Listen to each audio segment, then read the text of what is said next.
Raya's success tells a much bigger story about how football has changed. Growing up near Barcelona, David Raya was raised in a family who supports Real Madrid. Thanks to his elder brother, David Raya only ended up in goal because of him. I like playing further up the pitch, he said, but my older brother always stuck me in goal. When I was with my friends, I like to play outfield. In 2011, as a 16-year-old boy, Raya set foot in England all alone. His local coach recommended him to Blackburn Rovers. By July 2012, he was officially became one of the players. Before that, he was ready to get a job in administration or human resource. When he talked about the experience, he said, "It made me grow up quicker than most of the boys at my age. I learned not to take anything for granted. I work hard and try to be the best version of myself." After 6 years, the grit paid off big time. He dominated in League One with Blackburn, losing only 6 of his first 64 games and helping them get dominated with 96 points. A year later, he made the move to Brentford, helping them to climb the Premier League in 2021, which means he has officially conquered 4 of the top 5 tiers in English football. His top league debut was nothing short of a fairy tale. In the season opener, he helped Brentford pull off this massive 2-0 upset against Arsenal. From the moody pitches of Southport to the brightest lights in the world, I know it's been a long way. To remember that moment and the long journey he's been on, he has the date tattooed on his neck. Fast forward to 2023, David Raya joined Arsenal alone. By that time, everyone was asking the same question. Why is the club signing David Raya when we already have Ramsdale? In his very first season, he totally crashed it, banning the Golden Glove. And the following summer, Arsenal made the deal permanent. Arsenal has been hunting him since 2021. They tried to buy him, but Brentford wouldn't budge. Heading into the 2025 to 2026 season, Arsenal officially handed him the #1 shirt. In this video, I want to talk about how Raya's success tells a much bigger story about how football has changed. When we talk about goalkeeper, I feel bad for them. They are totally overlooked. They are not as excited as outfield players. They don't have much data to work with. They are the most underrated part of the game. For the longest time, they were just the guy in the back. But that's not the case anymore. Modern football has completely flipped the script. Coaches aren't just looking at the highlight reels of diving saves. It's about positioning, distribution, communication, and decision making. They are observing all the details. How does he anticipate danger before it happens? How does he organize his back line? And how does he start the attack? A goalkeeper isn't just shot stopper anymore. They are the 11th outfielder. To show you exactly what I mean, I have pulled up the Premier League heat maps for 4 of the biggest names this season: Raya, Ramsdale, Donnarumma, and Alisson. If you don't know how to read heat maps, if you first look at it, they are just a few similar red dots, but they tell 4 completely different stories. Let's speak about Ramsdale first. If you are quick to catch these things, you will see it look a bit off. His right zone is skewed to the right side. It comes down to 3 things. He's left-footed.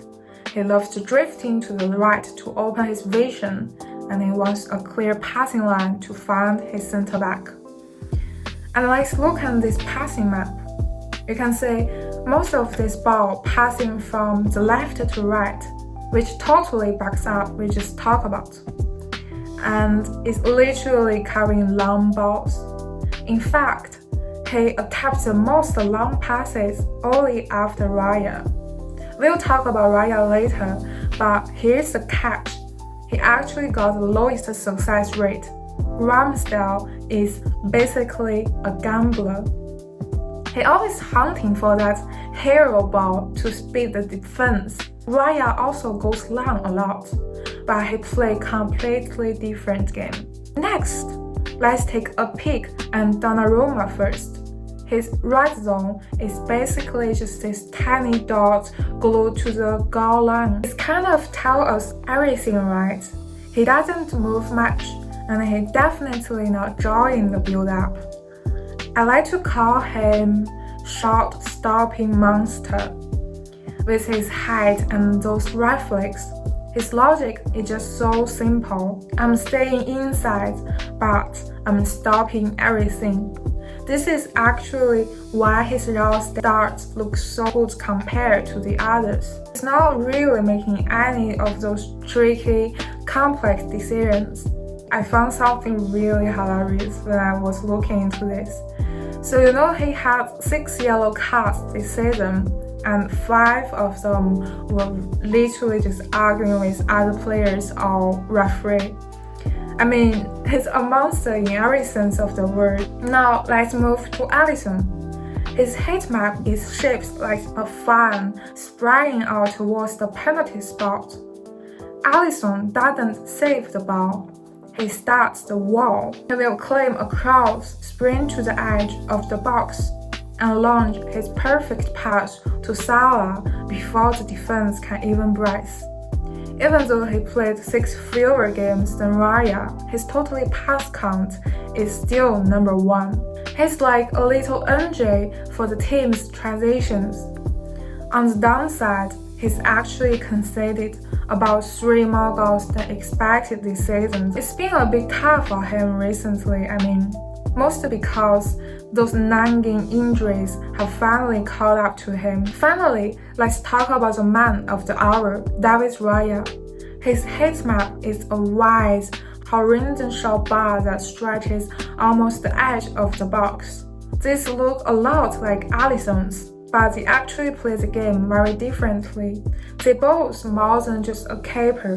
Alisson is more like the start of attacking as we talked before, and Raya is more like a metronome. Imagine he's standing on the edge of D, shifting the ball left to Gabriel and then right to Saliba, betting the strikers to come and get it. In this Arsenal system, Raya basically used as half defensive midfielder. It's an extra passing option. His expected assist numbers perfectly back up this whole tactic series. His expected assist is 0.1. That might sound a little small number, but look at the picture here. Everyone else stats don't even come close. And when he lost position about 10 times a game, that's because he's actually creating things, not just putting it clear. To sum it up, David Raya isn't a traditional goalkeeper. His back-end metronome establishes the rhythm, creates the number advantage, and dismantles the press with a single pass. That perfectly explains Arteta's tactical. In Arteta's system, Saliba and Gabriel often push all the way to the half line, but this leaves a massive space behind them. If it's Donnarumma instead of Raya, with a traditional goalkeeper stuck on the goal line, the gap could be 40 to 50 meters long. But Raya shrinks the gap between him and his center back just to 20 meters. This creates a tight triangle with Saliba and Gabriel. Saliba can play with such high confidence across the half line because he knows he's not standing over the cliff. He got Raya right behind him, covering every inch of the space. Essentially, on the attack, it's like defenders push higher, giving Arsenal an actual man to trap the opponent in their own half. On defense, Raya fills the space behind the defenders.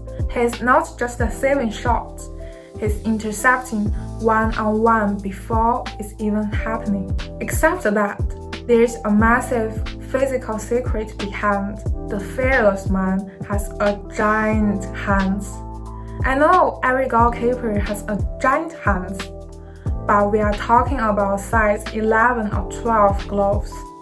Raya wears size 11 gloves produced by the One Glove brand, which are typically recommended for people with a hand length of at least 9 inches and palm-wise over 4 inches, which is longer than this Gunnergirl in my hand.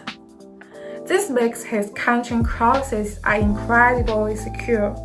Besides, he always standing sideways, which means it gives him the recovery speed to either dash forward and intercept a ball or sprint back to protect the goal from the lob. But Arteta's tactical master plan with Raya is not magic that works all the time. At the end of the day, his performance lives and died by the goal-prevented start. In his best game, like when we against the Spurs, his goal prevented was in the green. He was saving unsavable shots, but in the worst games, he literally recorded 0 saves. Against United, his goal prevented hit -2.56, which means we lost 3 goals we shouldn't lose in that game, which is a nightmare. The reality is, no matter how elite your distribution is, if you can't make the first save, the rest of the game doesn't matter. Secondly, Raya's positioning is ultimate real-time monitor for how well Arsenal is actually playing. Compare the right picture with the left one. When we actually winning games, Raya heat map is massive and eventually spread. In those games, record 30 to 14 recoveries, killing off long balls before they even touch the grass. And when we talk about the bad performance, the right spots look very tight. Only against the Wolves, his recoveries dropped by half and his touches totally tanked. But for Arteta, the math is very simple. High risk equals high rewards. Those 8.3 recoveries and impossible long balls are the engine of Arsenal title charge. And the occasional mistake, they are just the price of doing business at the highest level. In this video, we have taken a journey through David Raya's growth. We used the heat map and stats to break down the big tactical shift, comparing modern keepers like Raya with traditional keepers like Donnarumma. Even this Arsenal team under Arteta's system isn't perfect. When they're facing different styles and tactics, how can Raya and the rest of the squad play to their strengths while covering their flaws? Let me know what you think. That's all for today. If you like the video, make sure to subscribe, like, and share. Your support is the biggest motivation for me to keep going. Thank you for watching today. See you next time.